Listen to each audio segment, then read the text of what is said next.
But more important than either of those factors was the fact that a generation of kids came of age superbly educated in the nature, history, politics, and theory of Western civilization. Essentially, the American dream perfected itself in my generation. I came out of the university, I had read Plato, Hobbes, Schopenhauer, Jeremy Bent, the whole bit. I knew it backwards and forwards. And what did we do? We people who had all this information, who finally grasped the light, we got stoned, and then we did something else. We heaved rocks through the windows of the banks, overturned police cars, set buildings on fire, and said enough.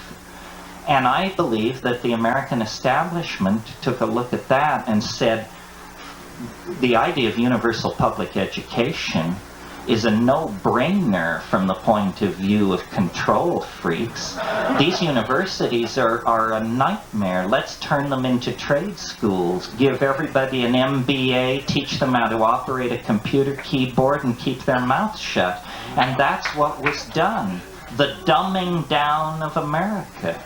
It happened all through the 70s and the 80s. It's still going on. I mean, I am not a conspiracy theorist of the ordinary stripe, but I tell you, somewhere back around Baby M began. And it went on to be about the skaters. And then it became about the Menendez brothers. And then it became about O.J. The Bobbits, they were in there too, thank you. And Michael Jackson, we all talk about all this, but do you know what this is a substitute for? It's a substitute for having a life and a culture, is what it's a substitute for. You may bet that as you worry about the Bobbits and the Menendez and O.J., really awful things are being done somewhere in the world where your attention is not focused. And this dumbing down of the American public is I think, a really insidious thing, because it's very clear that what's happening is, through these new technologies, a kind of super elite is being created. I've used this thing called the World Wide Web, where you bring up a page of text and it looks like an ordinary word processor document. Certain words are slightly colored blue. When you click on those words, those are buttons, but they lead to other computers. And so I bring up a list of paintings that I want to look at. The Mona Lisa. I click on Mona Lisa. Now I'm getting a very clear video picture of the Mona Lisa. I assume it's a very high-resolution reproduction until somebody walks in front of the camera. And then I realize this is a camera in the Louvre. I'm seeing the Mona Lisa live in real time. Now I bring the clicker down and I click on The Temptation of St. Anthony by Hieronymus Bosch. A camera is turned on in the National Gallery in Lisbon in Portugal. Now I'm seeing The Temptation of St. Anthony. I'm not seeing reproductions, I'm seeing these paintings. I'm moving from camera to camera around the world. There's a camera 1,000 feet underwater in Monterey Bay that you can look through anytime you want, and if it's not being used, you can take control of it with your computer and position it. These things are going on. So what is being created is a two-tier society. Some people live in abandoned paper boxes over heat vents, and some people cruise the net at night, surfing from the Vatican Library to the Sorbonne to the National Library in Tokyo. on and on. Some people have informatic indexing robots that rove the network when they're asleep, searching out documents for them and downloading them onto their hard disks so they can pore over it over their coffee. I'm sure there are people in this room who do these things. So there is a great danger of creating a super elite based on technology and letting other people slide through the cracks. This is a problem of the heart. This is a problem of not allowing the momentum of print-created cultural institutions to bleed over into the new world that technology is creating. Another question, yeah, over here. Do you feel that the internet is corruptible?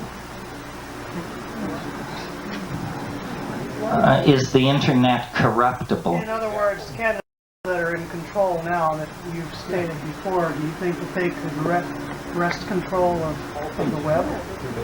Well, I tend to think, I mean, someone over here says all things are corruptible, and I hear myself agreeing with that. I think all things are corruptible, but I don't think the internet is corruptible fast enough to give any aid to those who want to corrupt it.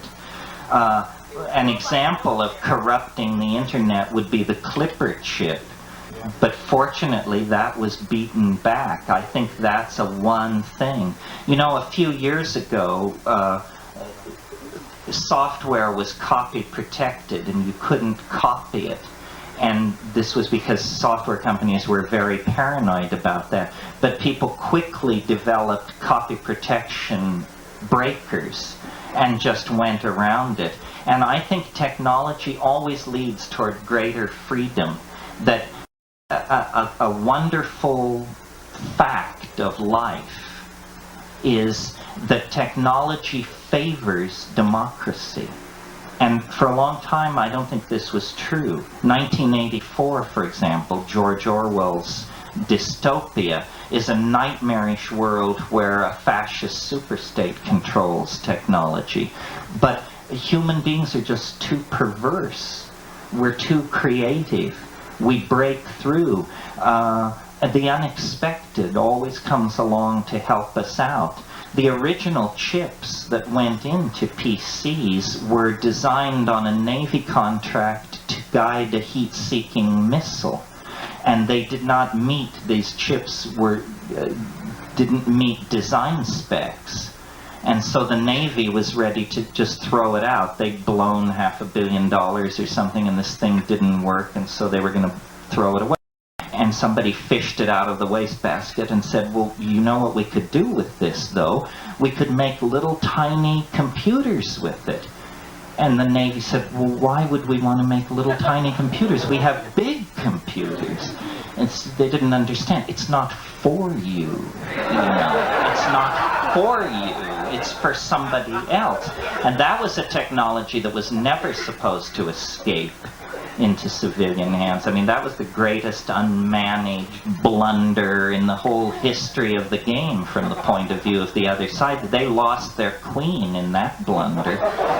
They've been fighting on the slippery downhill slope ever since. If you've been on the net, it's incredibly countercultural and irreverent. And yes, folks, obscene and unruly and so forth and so on. But great civilizations are all those things. We don't need to all wear bow ties and walk in lockstep and salute the Lutheran God and have Mormon orgasms. No, that isn't the plan. Let's loosen up a little. Pluralism, you know.